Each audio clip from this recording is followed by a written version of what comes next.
Well, hello, all of you. Pickles, snowflakes, turtles, no matter what club, and Goldilocks. Love my Goldilocks. I'm so glad you're here. It's just another edition of Pearls of Wisdom and Food with Sarah, talking about food, the keto lifestyle, what happens to us, how we keep going, being an older woman, and what it's like to be 70 and doing keto, and all the crazy madness of decades of trying this and trying that and giving up and gaining more and then losing some and then coming back and then all the cray cray stuff that we used to do, right? And so many of us often talk here about how nice it is to have found keto and just settle in.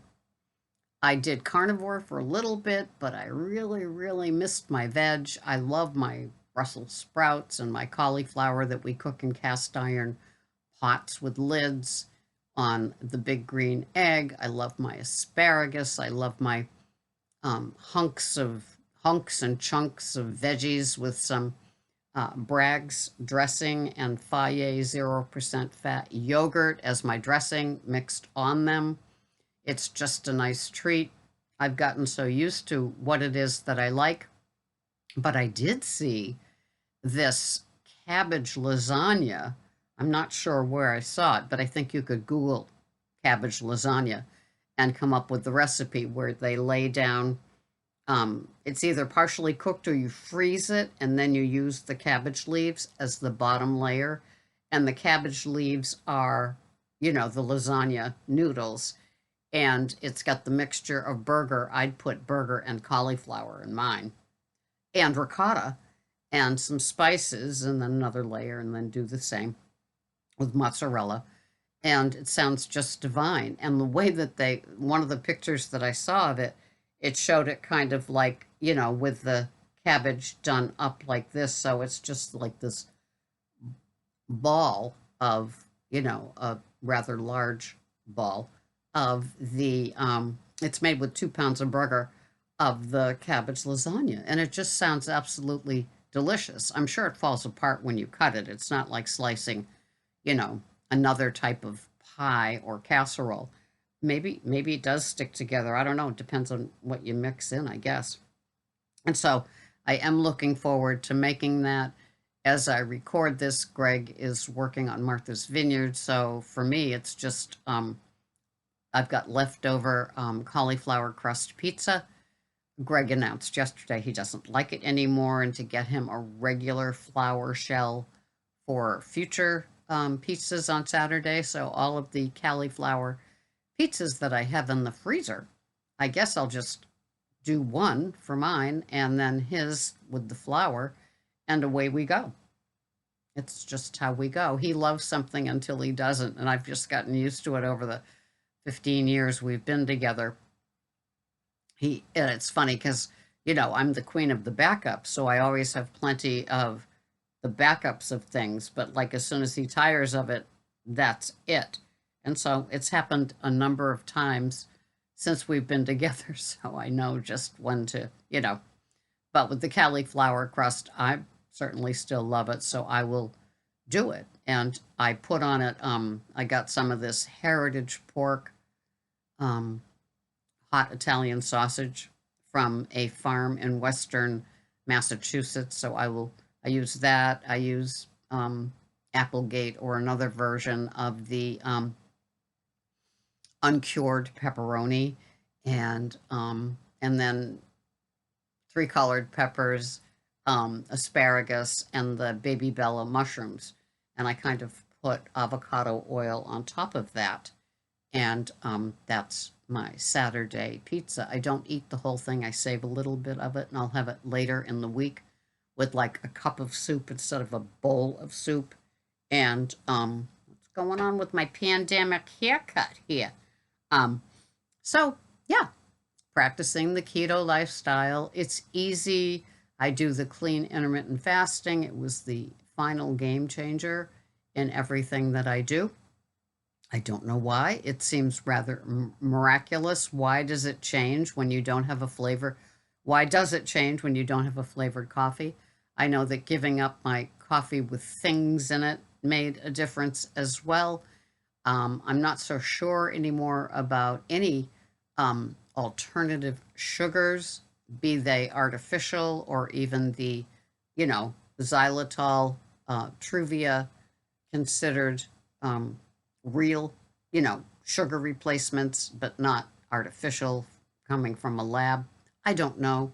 I think each metabolism, is so different than somebody else's. But I know that listening to Jen Stevens and other clean intermittent fasting people, Diane Parham, Parham, intermittent fasting.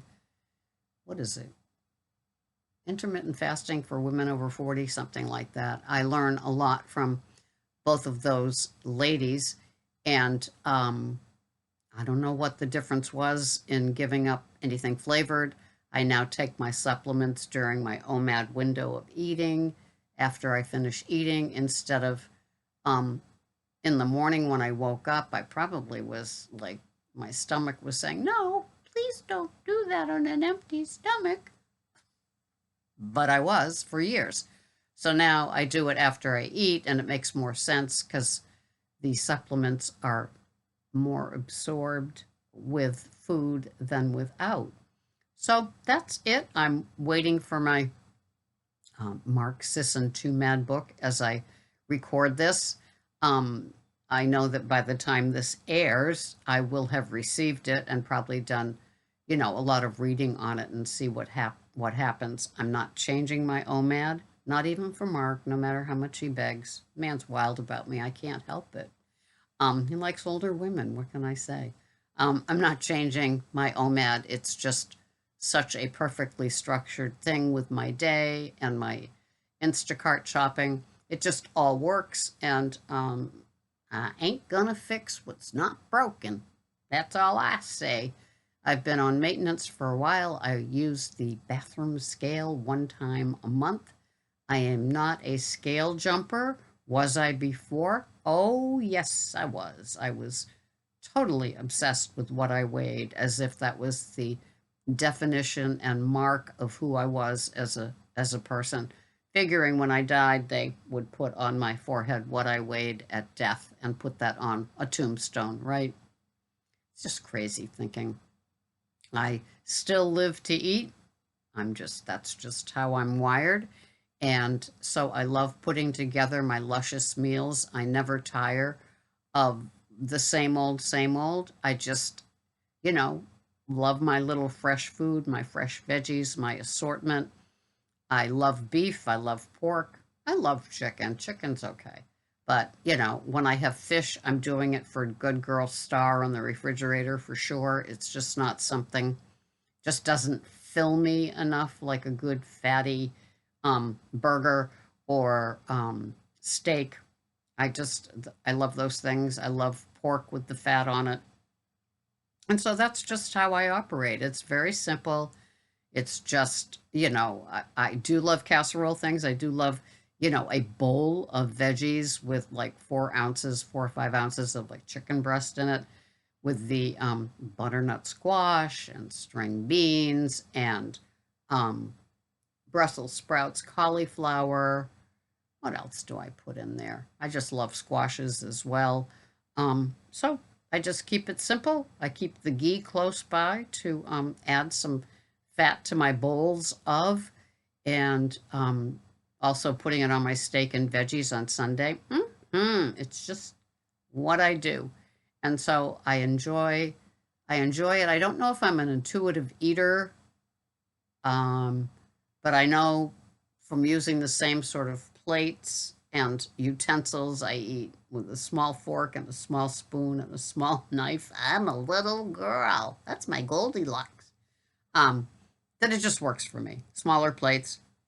And now smaller plates appear normal to me after so many years. And that's a good thing. When I put Greg's food on his regular sized Fiesta dinner plate, it just seems like a serving platter, right? So I'm happy just sharing what I do. It's simple, it's clean, and I'm not going anywhere. And I love this program and my community. Thank you so much for being here for just another episode of What's Going On? Waiting for Mark's book.